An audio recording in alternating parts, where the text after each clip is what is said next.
Hello friend, नैतिक IAS academy आप सभी का स्वागत करता है। आज का हमारा क्लास बीए फर्स्ट सेमेस्टर का परीक्षा उपयोगी महत्वपूर्ण प्रश्नों के उत्तर को लेकर है। आइए कुछ खास प्रश्न के उत्तर को हम लोग देखते हैं।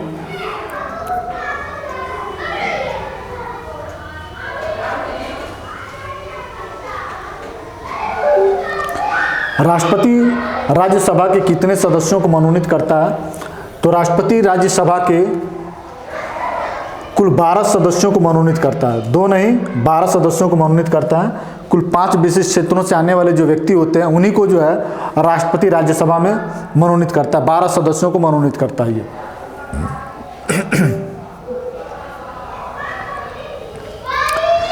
संघीय कार्यपालिका किसके प्रति उत्तरदायी होती है? तो संघीय जो कार्यपालिका है वह किसके प्रति उत्तरदायी होती है? प्रधानमंत्री के प्रति, राष्ट्रपति के प्रति, संसद के दोनों सदनों के प्रति नहीं। तो संघीय कार्यपालिका जो होती है वह लोकसभा के प्रति उत्तरदायी होते हैं। भारतीय जो राज्य व्यवस्था है यह संसदीय शासन व्यवस्था के अंतर्गत आता है और संसदीय शासन व्यवस्था की एक महत्वपूर्ण विशेषता यह होती है जो संघ की कार्यपालिका होती है वह लोकसभा के प्रति सामूहिक रूप से उत्तरदायी होती है। तो जो संघ की कार्यपालिका का मतलब ये होता है कि जो प्रधानमंत्री है या मंत्रिमंडल है वह किस सदन, संसद के किस सदन के प्रति उत्तरदायी है? तो संसद के लोकसभा के प्रति उत्तरदायी है। राज्यसभा के प्रति नहीं, लोकसभा के प्रति उत्तरदायी है।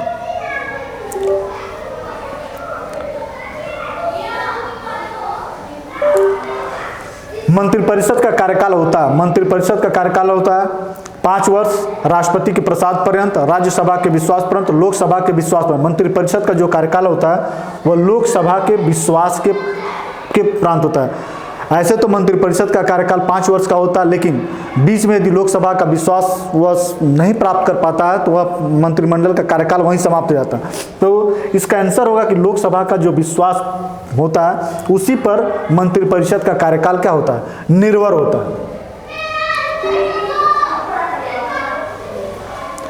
संघीय सरकार की नीतियां निर्धारित की जाती हैं। संघीय सरकार की नीतियां किसके द्वारा निर्धारित की जाती हैं? राष्ट्रपति द्वारा, प्रधानमंत्री द्वारा, राज्यसभा द्वारा नहीं, बल्कि यह मंत्रिमंडल के द्वारा।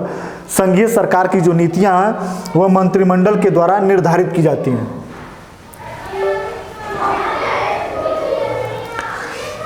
मंत्रिपरिषद के सदस्यों के विभागों का वास्तविक रूप में बंटवारा करता है। मंत्रिपरिषद के सदस्यों के विभागों का वास्तविक रूप से बंटवारा कौन करता है? तो मंत्रिपरिषद के विभागों का बंटवारा जो है प्रधानमंत्री करता है। इसका उत्तर होगा प्रधानमंत्री। मंत्रियों की कितनी श्रेणियां होती है? मंत्रियों की जो मंत्रिपरिषद होता है उसकी 3 श्रेणियां होती है। जो मंत्रिपरिषद होता है वह आकार में बहुत बड़ा होता है। यह जो होता है मंत्रिमंडल जो सबसे नीचे होता है मंत्रिमंडल होता है।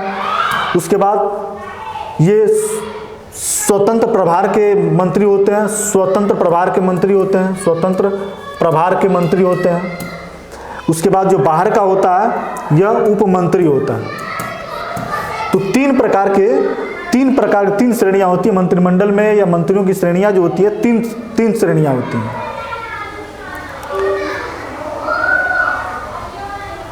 प्रधानमंत्री की नियुक्ति कौन करता है? तो प्रधानमंत्री की नियुक्ति जो है राष्ट्रपति करता है। प्रधानमंत्री की नियुक्ति राष्ट्रपति करता है।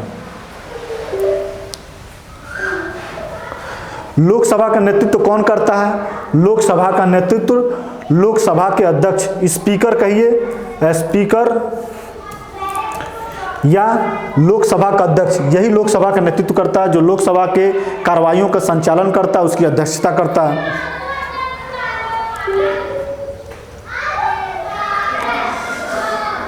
कोई विधेयक वित्त विधेयक है अथवा नहीं, इसका निर्णय कौन करता है? कोई विधेयक वित्त विधेयक है अथवा नहीं, इसका निर्णय कौन करता है?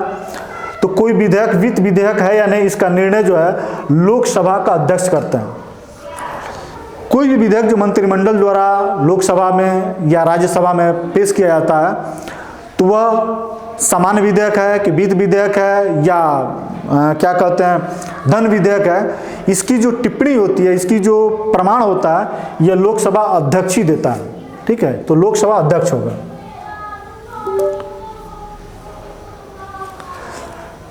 धन विधेयक पहले कहाँ पेश किया जाता है? संसद द्वारा 4 प्रकार की विधेयक बनाए जाते हैं। एक तो सामान्य कानून, संशोधन अधिनियम, वित्त विधेयक और धन विधेयक। तो वित्त विधेयक और धन विधेयक दो ऐसे विधेयक हैं जो संसद में पारित करने की इसकी एक प्रक्रिया निश्चित की गई है। वित्त विधेयक हो या धन विधेयक हो, सबसे पहले लोकसभा में प्रस्तुत किया जाता है, तब जाके राज्यसभा में, ठीक है। बाकी जो सामान्य विधेयक हैं या संशोधन विधेयक है, संसद के दोनों सदनों में कहीं भी लाया जा सकता है। लेकिन धन विधेयक और वित्त विधेयक ऐसे विधेयक हैं जो सबसे पहले लोकसभा में ही प्रस्तुत किए जाएंगे। लोकसभा पारित करने के बाद ही इसको राज्यसभा में भेजा जाता है, ठीक है। तो इस बात को ध्यान में रखना है हम लोगों को।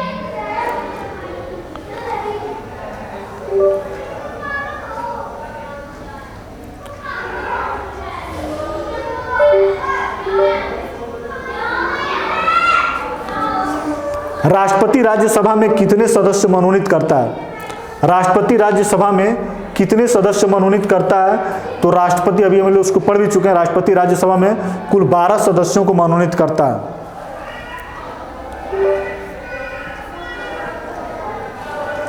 संसद के दोनों सदनों की संयुक्त बैठक, संसद के दोनों सदनों की संयुक्त बैठक में अध्यक्षता कौन करता है? तो संसद के दोनों सदनों की बैठक की अध्यक्षता जो है लोकसभा का अध्यक्ष करता है। हमें पता होना चाहिए कि संसद के दो सदन हैं, लोकसभा और राज्यसभा। लोकसभा की अध्यक्षता लोकसभा स्पीकर करता है और राज्यसभा की अध्यक्षता राज्यसभा के सभापति अर्थात उपराष्ट्रपति करते हैं।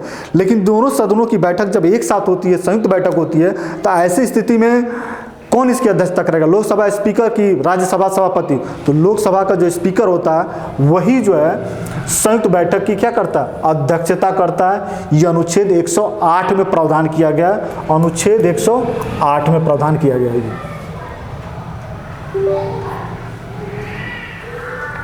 लोकसभा के सदस्यों की अधिकतम संख्या क्या है? तो लोकसभा के सदस्यों की अधिकतम संख्या 552। लोकसभा के अधिकतम सदस्यों की संख्या 552 की गई है।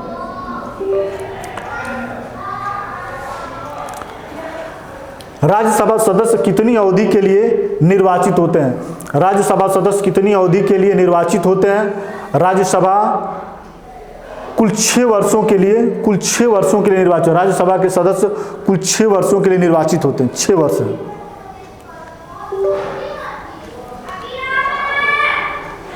राज्यपाल की नियुक्ति कौन करता है? राज्यपाल की नियुक्ति कौन करता है? तो राज्यपाल की नियुक्ति जो है राष्ट्रपति के द्वारा किया जाता है। राज्यपाल की नियुक्ति राज्य में राष्ट्रपति द्वारा किया जाता है। राज्य की कार्यपालिका का संवैधानिक प्रधान, राज्य की कार्यपालिका का संवैधानिक प्रधान चाहे संघ हो या राज्य हो, यदि संसदीय शासन व्यवस्था है तो उसमें कार्यपालिका 2 प्रकार की होती है, एक संवैधानिक होती है, एक वास्तविक होती है। तो यहाँ पूछा है राज्य की कार्यपालिका की संवैधानिक प्रधान, तो जो संवैधानिक प्रधान होता है वह राज्यपाल होता है और जो वास्तविक होता है वह मुख्यमंत्री होता है। तो यहाँ राज्य की कार्यपालिका का संवैधानिक प्रधान पूछा है, तो राज्य की कार्यपालिका का संवैधानिक प्रधान कौन होगा? राज्यपाल होगा, ठीक है, राज्यपाल।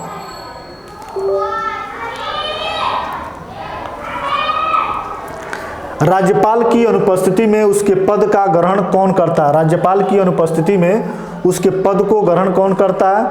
तो उच्च न्यायालय का जो मुख्य न्यायाधीश है वही जो है राज्यपाल की अनुपस्थिति में उसके पदों का ग्रहण करता है, उसके पदों को ग्रहण करता है।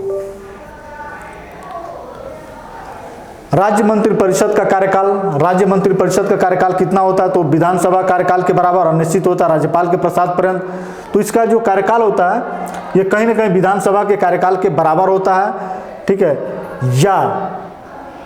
या इससे कह सकते हैं कि 5 वर्ष होता है, 5 वर्ष ही होता है। मंत्रिपरिषद का कार्यकाल 5 वर्ष होता है।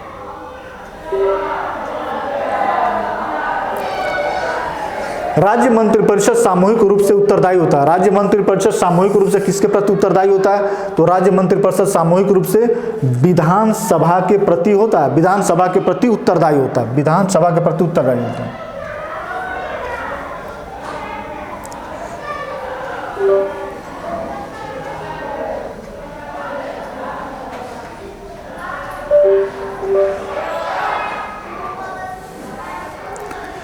राज्य की वास्तविक कार्यपालिका का अध्यक्ष होता है। राज्य की वास्तविक कार्यपालिका का अध्यक्ष कौन होता है? राज्य का वास्तविक कार्यपालिका भी हम लोग इसकी चर्चा भी किए हैं कि राज्य की कार्यपालिका का जो संवैधानिक अध्यक्ष होता है वह राज्यपाल होता है, जो वास्तविक होता है वह कहीं ना कहीं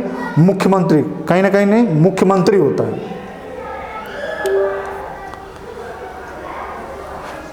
इन 20 प्रश्नों के साथ प्रश्न का उत्तर देने का क्रम हमारा समाप्त होता है। अगले फिर वीडियो में 20 प्रश्नों के साथ आपके सामने हम उपस्थित होंगे। धन्यवाद।